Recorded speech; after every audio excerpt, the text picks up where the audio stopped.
Where you at, fuel pump? Where you at?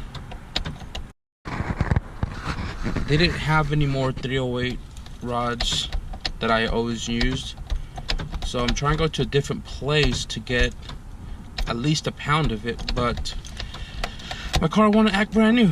So until this car can turn on, we can head out.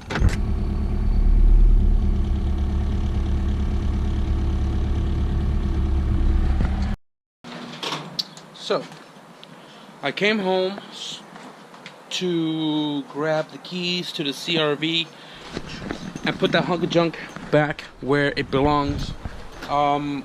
See right here, I have the new ignition switch right here for the car. I just never changed it, but then again, I don't know if the ignition switch is the issue. All I know is that I bypassed the main relay and it got me home safe and sound.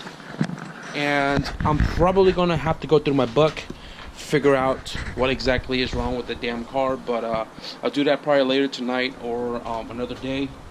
Yeah, so I'm gonna start the CRV, head back to the other welding shop, because that one that I was just at right now, they don't have any more rods, and the other one should. So yeah, let's get going. It's really cold, really windy. It started raining, so I'm not sure how today is going to go. But for the most part, if I can get everything mocked up on the side exit, I can bring it in the garage, close it in case it rains or something, then I can weld it. Man, look at that cloud though. So I came here to air gas. I got a pound of filler rod. I paid a little bit more here because at the Alliance I use a student account, and over here I don't have an account. But I paid pretty much everything in my wallet. So yeah, I'm gonna grab something to eat, grab some cat food for my cat. Okay, he's been mailing at me, and head home to start finishing mocking up that header while we still have daylight. Back in El Dorado, so man, it was freaking raining when I was driving home. But yeah, so we're gonna continue forth with the side exit header and try to get all the runners. I gotta take out runner 3 and 4 so I could weld the inside runners number 1 and 2, and then once I get that completed, I'll weld 3 and 4 after. Before we do that, I am going to have to, I guess, connect these two right here to the 2-to-1 pipe, which is going to go through the frame rail, and gotta cut that too. I don't have any 3-inch piping. I didn't think about that when I was driving, but we'll make it work. So free car wash for everybody. This car is gonna be a pawn by tomorrow, watch. So I haven't done squat shit because my buddy hit me up and he said, hey, I got a transmission for sale if you know anybody who's interested in it. And I told him that not really, but Kerry can use this for his Furio since he destroyed his second and third the other night.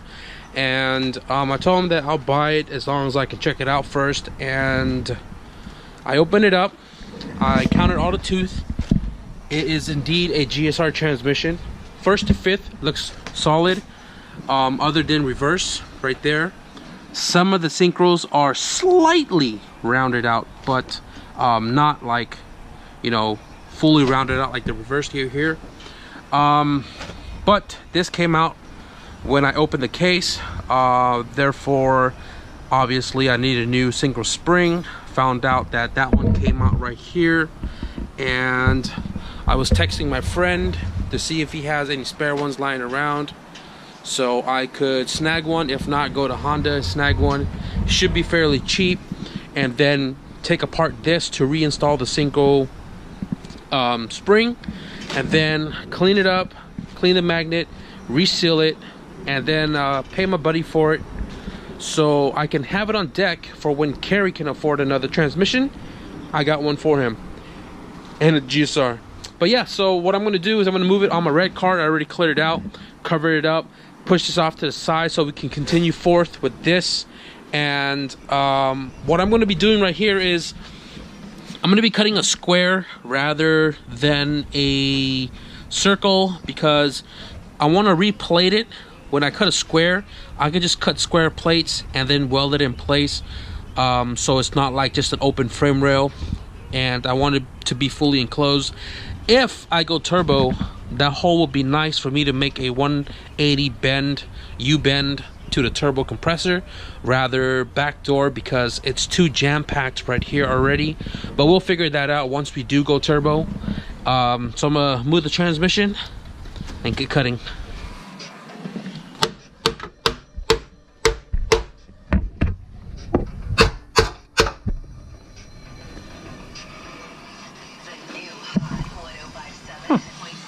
Got the hole opened up.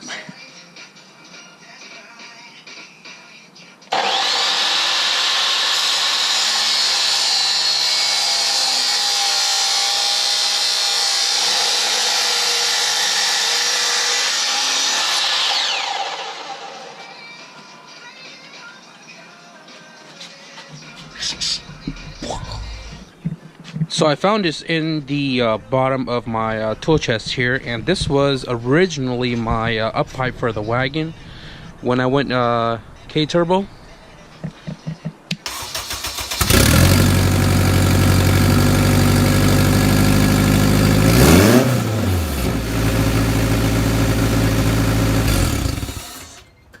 And I didn't use it. I ended up making a downpipe, and this came in clutch. Because I got this kind of taped up with the runners, and this is going to come out the side of the bumper like so. This is a 3-inch, that's a 2.5. So probably not going to do this portion of it today because I want to get a transition to make a megaphone. Instead of running 2.5 straight back. So I want that 2.5 to transition into a 3-inch, and then this 3-inch tier is going to come out the side of the bumper like so. With that being said, I am going to clean all my stuff up, pull this header off, clean it up, and I am going to start welding runner number 1, moving on to runner number 2, and then 3 and 4 together. I am hopefully able to TIG weld. I'm probably not going to TIG weld this. I am probably just going to hit this with my flux core. Same goes with this side because of the tight fit in between the two runners. And I technically can flux core all of that too, but I'd rather not because that's very thin and I don't want to burn through it. So I'm going to try my best to TIG all of the runners and flux the rest of that.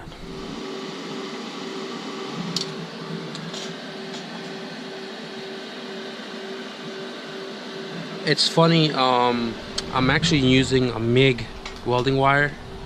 I thought I bought flux core for my Harbor Freight machine, but I bought MIG. So I went back, bought flux, and figured I use the MIG wire. This is 0.035, I believe, and this is 1/16 that I bought today.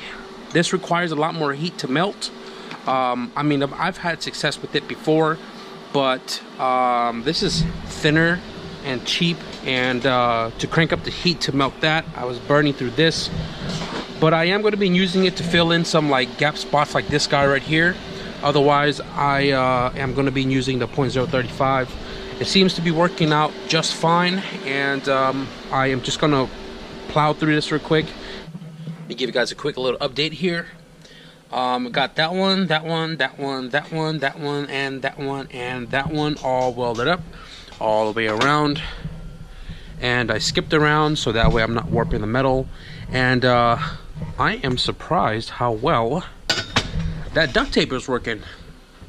I don't have much on my tank left, but I think it's enough for me to finish the job. Right now I am going to fully weld this transition junction thing right here, and then I can move on to the next piece, which is a lot simpler because it is just 2 circular welds, one there and one here. And then we'll move on to runners 3 and 4. And 3 and 4 also has 2 welds each. And then we'll move over to this guy, which is just 2, and then we'll end the video because I don't have a megaphone or the extension for that.